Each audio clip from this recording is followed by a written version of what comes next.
this is Bobby and I'm here with another vlog.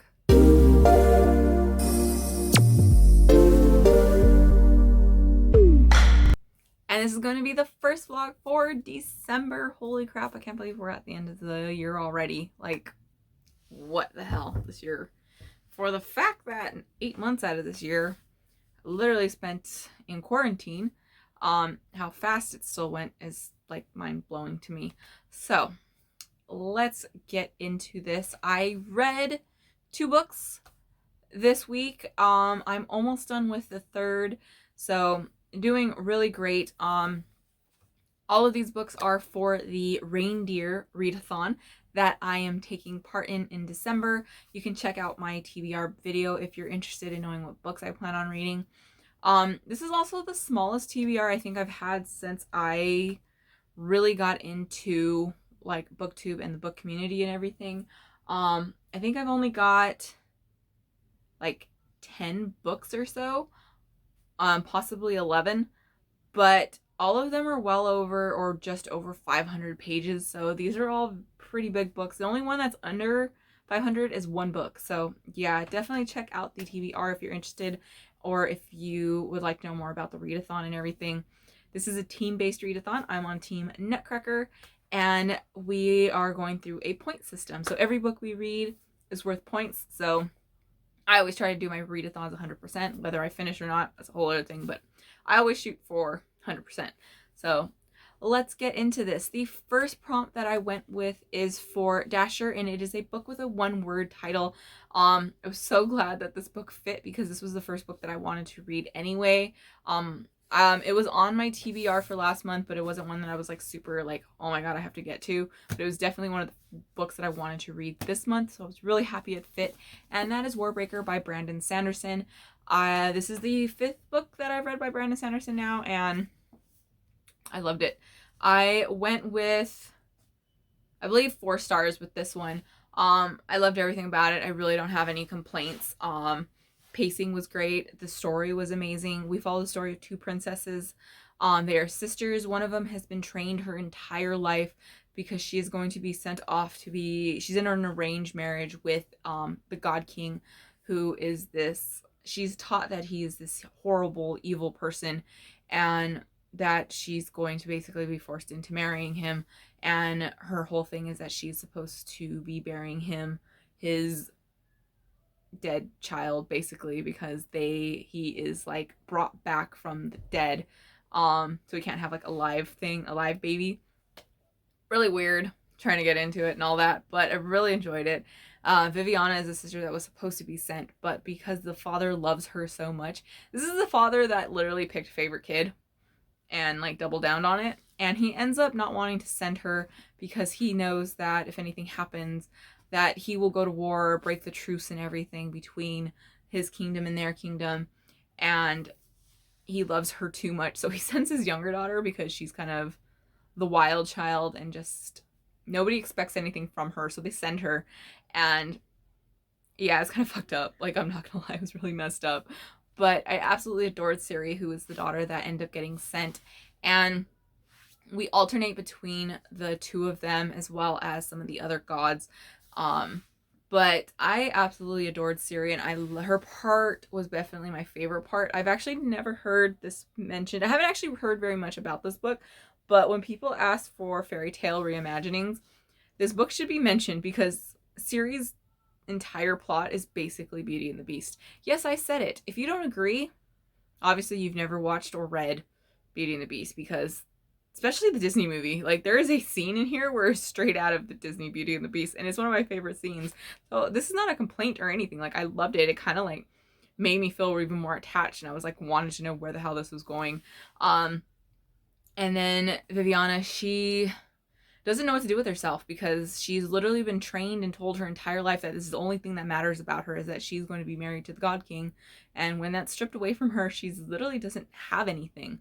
She doesn't know what to do with herself, so she decides to go after her sister and try and free her to make sure she's safe, and a lot of shit happens along the way for her. Viviana was one of those characters where she kind of frustrated me a lot because she's one of those ones that has like a very hardcore belief system, and even when presented with a shit ton of evidence that, hey, maybe your beliefs aren't exactly right, she refuses to acknowledge it. And I kind of got frustrated here and there with it, but I did end up really enjoying her at the end. The magic system is amazing. We have a biochromatic magic system that people's breath is what kind of gives them the extra power, and a breath is basically like another piece of your soul that you can give away willingly, and people do sell it off, and some people buy it, and it's kind of like, you know, definitely a black market for it, and that's what keeps the god king as well as the other returned gods alive. It is amazing. And my favorite thing about this is that everybody assumes everybody is a lot smarter than what they are. Like, the whole thing with Ciri is everyone believes that she was secretly sent there because, you know, they thought they were going to send the older sister, but they sent the younger one, and no one knows anything about her, and she's so conniving, and she's going to do this. And Ciri's just like, I'm here. I don't know what to do. Like, I love her, and it's like, it's just funny watching all of these people just really assuming everybody's smarter than what they are, because nobody is as smart as they think they are in this book. It was wonderful. I know there's a sequel planned at some point. Brandon Sanderson pumps out books like left and right, and I don't know how he does it because these books are huge, but I cannot wait for the second one. Whenever it comes out, I will definitely be reading it. I'm really glad I went in order that I did with this, because I went with Elantris, Mistborn, and then this one, and next I will be getting into The Way of the Kings. So yes, I loved it. I cannot wait. Like I said, it was 4 stars. I believe I went with 4. I don't think I went with 5. I'm pretty sure it was 4 stars, but yes, wonderful. I loved everything about it. I have no complaints. So maybe I did go with 5. I don't know. I probably should check that. The next book that I just finished was for Dancer, which is to read a sequel or a companion novel. And I read the first book for this series last month, and it was 5 stars. Absolutely adored everything about it. And I knew I wanted to get into this one, and that is Harlow the Ninth by Tasnim Muir. Lesbian necromancers in space. That is what this series is about, and it is a holy crap, what the hell is going on type of book. This one especially, we have switching between kind of writing styles and everything throughout it, and it throws you. And then we're also revisiting the first book, but things have changed, and it's like, what the hell is happening? Like, at first I was so thrown on what the hell was going on, because I was listening to the audiobook for it, because I did the audiobook for Gideon as well, and I loved it. I thought I couldn't love anyone as much as I loved Gideon. But Harrow Hark, I fucking adore her. Like, she's one of those people that she's a lot smarter than everybody gives her credit for, and she's like, tell her she can't do something, she's gonna do it. But I can't talk too much about this because you will give away things for Gideon. But this was 5 stars, hands down. I cannot wait for the 3rd book. I need it immediately. But yes, I love this. I will definitely be rereading this series, especially before the 3rd book comes out, but I can see myself rereading this series like a couple times because I loved it. It's like, they were both just amazing. 5 stars, no questions asked. The book that I'm currently physically reading, and this is going to be the group book for the readathon, and that is The Invisible Life of Addie LaRue by V.E. Schwab. This is such a beautifully written book, and this is a book that I really didn't know how I was going to like it or not, but V.E. Schwab is an automatic buy. I've never had anything lower than a 4-star book from her, and this is like a day-to-day kind of life almost book, which is usually not one of my favorite types of books. I feel a little bored here and there with them. Like, I just find it kind of hard to follow, to keep up with it, but it's taking me so long to read this because I don't want it to end, and it's just so beautiful, and it's tragic, and we follow the story of a girl named Addie LaRue who lives in the 1700s in France. She just wants to live her life for herself. She wants to do what she wants to be able to do. She doesn't want to be tied down with marriage or kids or anything. That's just not her. But in that time of age, she's being forced to marry. People think she's odd, and she ends up accidentally making a deal with a god of the kind of night. Think of them as the devil almost. You have your different gods and everything, your old gods.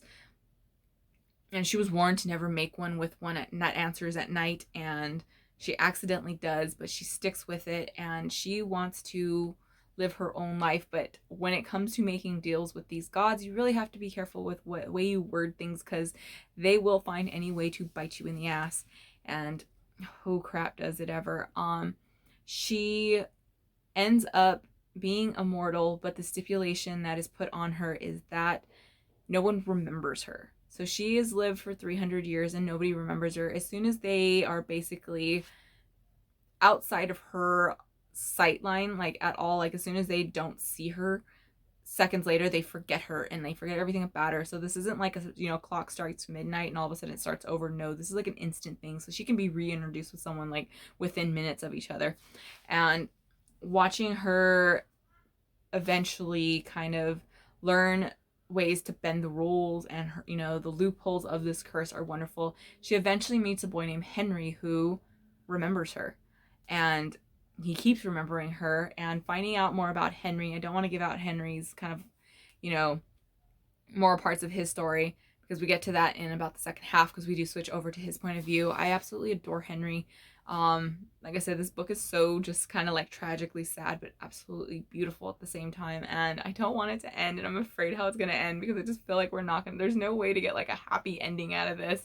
I hope I'm wrong, but I'm expecting kind of like a very sad ending, but I cannot wait for this. I will be finishing it hopefully either later today or tomorrow. I'm more than halfway done with it. Like I said, I've just been lagging it because I don't want it to end. But yeah. For the next audiobook I will be doing at work, I plan on going with The Long Way to a Small Angry Planet by Becky Chambers. This is for the Prompt Cupid, which is a genre that you love. I've really found that I enjoy sci-fi a lot this year. I've always loved sci-fi movies. They're one of my absolute favorite genres, but I've never really gotten super into the book genre for some reason. I have no idea why, but now I have, and I love it so much. I want to get more into sci-fi. I've been buying sci-fi books quite a bit lately, and I had this one recommended. I've seen it in a few videos recommended and stuff, and it just sounds like really cool. It's kind of like a Star Trek type of thing, I believe, but I don't know. I don't know too much about it, but this will be the next audiobook I read in next week, as soon as I go back to work tomorrow. Physical book wise, once I finish Addie LaRue, I'm not 100% sure. I might go with Obsidio, because I like to do the audiobook following along with the physical book, so that'll work out for me. If not with this one, because I don't know if I want to do two sci-fis together, but if not this, then I will go with the graphic novel that I plan on reading, and then that's Black Hole, by Charles Burns. So I'm not quite sure plan-wise for next week, kind of just going with what I feel like, because you don't have to read these in any particular order, I don't think, because it's just a point system. Also, I got book mail, which is always fun. So really quick, I received The Screaming Staircase by Jonathan Stroud. This is part of a series called The Lockwood and Company. This is kind of like I think it's like a YA horror type of series. We have like ghosts that are kind of wandering around all over London, and only these kids are the ones able to like really deal with it and stuff. I don't really know too much about it. This was a wish list, item, but I think I added it because I saw it recommended, because if you like something, read this one, and I just kind of threw it on there. I tend to do that because I buy books at such a rapid pace that, wish list wise, it's kind of all over the place. The second book though, one is there's a definite cover wish list item, but I absolutely cannot wait to get to it. Like, I just read more about what it's about, and it sounds really cool. And I really like the Monsterologist series. If you watch any of my past videos, especially from October where I finished the series, I definitely want to read this because it sounds like right in that kind of like vein. And that is The Strange Case of the Alchemist's Daughter by Theodora Goss.